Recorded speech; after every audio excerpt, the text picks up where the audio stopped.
Selamat datang di program pertanyaan tentang kehidupan dalam bentuk tanya jawab. Pertanyaan ini terdiri dari pertanyaan umum di mana layaknya para pendengar seperti Anda akan menanyakan pertanyaan yang mungkin mempunyai subjek penting yang berbeda, termasuk pertanyaan tentang Allah, Yesus, surga, dan doa. Tidak ada larangan dalam bertanya. Beberapa pertanyaan yang diajukan bersifat antagonis atau bahkan berlawanan. Tetapi saya dan tamu saya sangat menghormati sudut pandang yang berbeda saat kami membawakan program ini.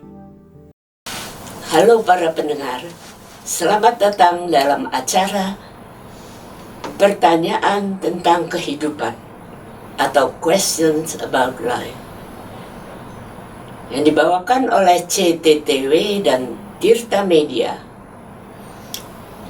Nama saya Julie, akan menemani Anda sebagai host Anda. Program ini dalam bentuk tanya jawab yang terdiri dari pertanyaan-pertanyaan yang sering diajukan oleh para pendengar. Seperti Anda mengenai perbedaan pokok-pokok penting termasuk pertanyaan tentang Allah, Yesus, surga, dan doa. Host saya hari ini adalah Ibu Melasari, MTH. Shalom. Shalom Ibu Syuli. Shalom. Program kami hari ini berjudul Apakah yang Anda ketahui tentang Yesus? Ini akan menolong Anda memahami lebih banyak tentang Yesus dan bagaimana Anda dapat berhubungan dengannya. Program dalam bentuk tanya jawab ini akan kami mulai dan kami akan menjawab pertanyaan-pertanyaan yang sering diajukan oleh para pendengar, dan mari kita mulai dengan berdoa. Kita mulai dengan memohon pertolongan Tuhan terlebih dahulu. Bapa Surgawi, tolong kami saat kami berusaha untuk belajar lebih banyak tentang Yesus dalam pelajaran saat ini. Dalam nama Yesus kami naikkan doa ini. Amin.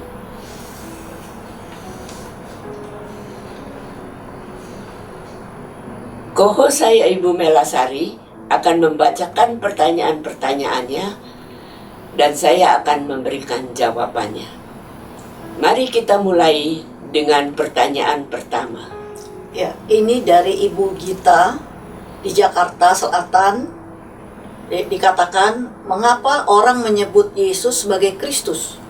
Apakah itu salah atau nama yang dimilikinya?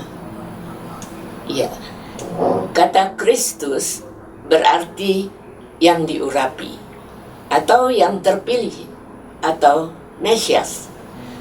Itu berarti bahwa Yesus adalah Dia yang telah lama dinanti-nantikan untuk membebaskan umatnya. Pada mulanya nama itu digunakan sebagai gelar. Ketika Yesus bertanya kepada para pengikutnya, "Siapakah aku ini menurut mereka?" Simon Petrus menjawab, "Engkau adalah Mesias anak Allah yang hidup." Matius 16 ayat 16. Gelar yang digunakan sebagai bagian dari nama Yesus itu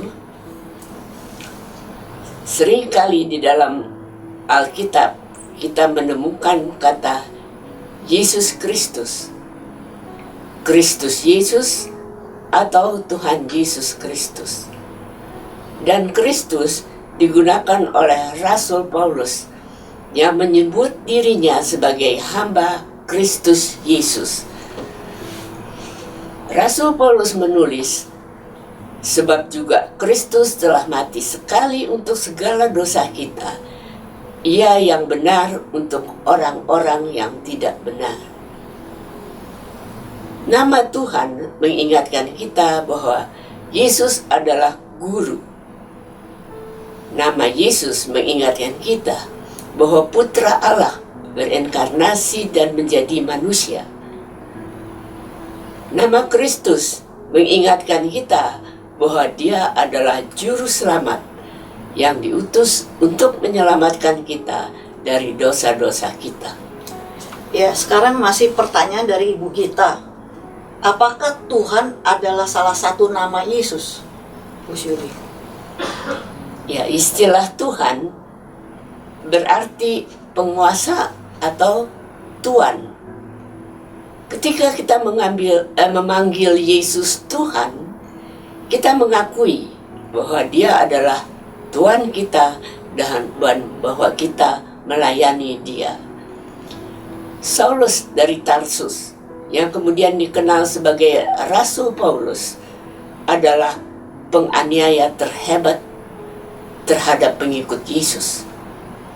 Dalam perjalanan ke Damaskus, saat memasuki kota untuk menangkap orang percaya, Saulus berjumpa Yesus sendiri dalam cahaya yang menyilaukan mengelilinginya. Dia lalu terjatuh ke tanah dan mendengar suara berkata kepadanya, "Saul, Saul, mengapa engkau menganiaya aku?" Jawab Saulus, "Siapakah engkau, Tuhan?" Katanya, "Akulah Yesus yang kamu aniaya itu." Sejak saat itu, Saulus melayani Yesus sebagai Tuhan dengan segenap jiwa dan tubuhnya. Seperti itu jugalah seharusnya tanggapan kita. Ini pertanyaan dari Bapak Gito yang berada di Jogja. Seseorang mengatakan kepada saya bahwa Yesus menyebut dirinya anak manusia. Apakah itu benar? Jika demikian, mengapa dia menyebut dirinya anak manusia? Iya, dari Bapak Gito, anak manusia adalah nama favorit Yesus untuk dirinya. Ini menunjukkan identitasnya terhadap kita semua. Meskipun dia adalah anak Allah, dia menjadi manusia. Dalam Perjanjian Lama, Nabi Daniel menggunakan istilah anak manusia dalam konteks mesianik. Penulis berpikir, Yesus juga mengidentifikasikan dirinya sebagai Mesias Juru Selamat. Ketika Yesus diadili di hadapan Sanhedrin, malam sebelum penyalipannya, imam besar bertanya kepadanya, "Apakah engkau Mesias anak Allah?" Yesus menjawab, "Engkau telah mengatakannya. Akan tetapi aku berkata kepadamu, mulai sekarang kamu akan melihat Anak Manusia duduk di sebelah kanan yang Maha Kuasa dan datang di atas awan-awan di langit." Nah, sekarang ada pertanyaan lagi nih dari Bapak Bagio di Surakarta. Saya tidak percaya akan kelahiran Yesus dari seorang perawan. Hal seperti itu melawan semua hukum seinsan dan sealam. Nah, bagaimana Ibu? Ya.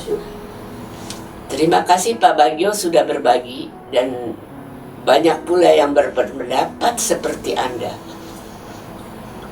Suatu hari, para pemimpin Yahudi yang menentang Yesus sedang berbicara kepadanya. Mereka berkata, "Kami tidak dilahirkan dari zina, Bapa kami satu, yaitu Allah." Tampaknya mereka menuduh Yesus tidak sah. Celsus adalah seorang filsuf Yunani pada abad kedua yang menentang keras kekristenan. Sekitar tahun 180 sesudah Masehi, dia menulis bahwa Yesus Maria melakukan perzinahan dengan seorang tentara Romawi dan diam-diam melahirkan Yesus. Dia bahkan memberi prajurit Romawi nama. Tentu saja para pengikut Yesus dengan sangat keras mengutuk Celsus karena serangannya yang menghujat juru selamat. Firman Tuhan dengan jelas menyatakan bahwa Yesus lahir dari seorang perawan Maria. Ketika malaikat Gabriel mengumumkan kepada Maria bahwa dia akan melahirkan seorang juru selamat, dia bertanya, bagaimana hal ini mungkin terjadi karena aku belum bersuami? Malaikat Gabriel berkata, Roh Kudus akan turun atasmu dan kuasa Allah yang maha tinggi akan menaungi engkau. Sebab itu, anak yang akan kau lahirkan itu akan disebut Kudus Anak Allah. Karena bagi Allah tidak ada hal yang mustahil. Matius memberikan catatan yang mendetail tentang kelahiran Yesus dari seorang perawan. Berbicara tentang Yusuf, tunangan Maria, yang berjanji akan menikahi Maria, Alkitab mengatakan, ia mengambil Maria sebagai istrinya, tetapi tidak bersetubuh dengan dia, sampai ia melahirkan anaknya laki-laki, dan Yusuf menamakan dia Yesus. Sekarang ini datang pertanyaan ini dari Solo, yaitu Pak Wito. Apa yang diketahui tentang kelahiran dan masa kecil Yesus? Untuk Pak Wito di Solo, Yusuf dan Maria yang sedang mengandung Yesus melakukan perjalanan dari rumahnya di Nazaret ke Bethlehem, kira-kira 8 mil jauhnya, untuk melakukan pendaftaran yang diperintahkan oleh Kaisar Agustus. Tetapi karena mereka tidak mendapat kamar di penginapan, mereka menemukan sebuah kandang. Disinilah Yesus dilahirkan dan ditempatkan dalam palungan. Malaikat menampakkan diri kepada para gembala terdekat dan mengumumkan kelahiran juru selamat. Dan para gembala datang melihat bayi yang baru lahir itu. Yesus disunat menurut hukum pada hari ke-8. Lalu keluarga mempersembahkan kurban berupa sepasang burung merpati atau 2 burung darah muda. Ini menunjukkan bahwa keluarga itu miskin, karena biasanya domba yang dipersembahkan sebagai korban. Kemudian orang Majus dari timur datang ke Bethlehem untuk menyembah anak bayi itu dan memberinya hadiah. Malaikat memperingatkan Yusuf dalam mimpi untuk membawa keluarganya pergi ke Mesir, karena Raja Herodes ingin membunuh anak ini. Kami tidak mengetahui berapa lama mereka tinggal di Mesir, mungkin beberapa bulan. Kemudian malaikat menampakkan diri kepada Yusuf agar Yusuf membawa keluarganya kembali ke Israel. Mereka balik ke Nazaret dan hidup di sana, tempat mereka tinggal dahulu. Alkitab mengatakan anak itu bertumbuh besar dan menjadi kuat, penuh hikmat dan kasih karunia Allah ada padanya. Satu-satunya hal lain yang kita ketahui tentang masa kecil Yesus terjadi ketika dia berumur 12 tahun. Keluarga ini pergi ke Yerusalem untuk merayakan pesta Paskah. Dalam perjalanan pulang, mereka mendapatkan bahwa Yesus tidak ada dalam rombongan itu. Mereka kembali ke Yerusalem, dan setelah 3 hari baru menemukannya di dalam bait Allah, di mana ia sedang berbicara dengan para guru. Alkitab mencatat, lalu ia pulang bersama-sama mereka ke Nazaret, dan ia tetap hidup dalam asuhan mereka. Dan ibunya menyimpan semua perkara itu di dalam hatinya. Dan Yesus makin bertambah besar dan bertambah hikmatnya dan besarnya, dan makin dikasihi oleh Allah dan manusia. Tulisan-tulisan apokrif tentang Yesus sebagai kanak-kanak adalah palsu, tidak benar. Ya, sekarang datang dari Jakarta, yaitu Pak Agung. Dia bertanya seperti ini, menanyakan mengapa Yesus dan Maria harus pergi ke Bethlehem untuk mendaftar. Mengapa mereka tidak melakukannya di tempat tinggal mereka di Nazaret? Ya, Roma letaknya ratusan mil dari Israel. Ketika rencana dibuat untuk melakukan pendaftaran, pejabat memutuskan bahwa cara terbaik untuk melakukan sensus di seluruh dunia yaitu dengan meminta keluarga mendaftar di kota leluhur mereka.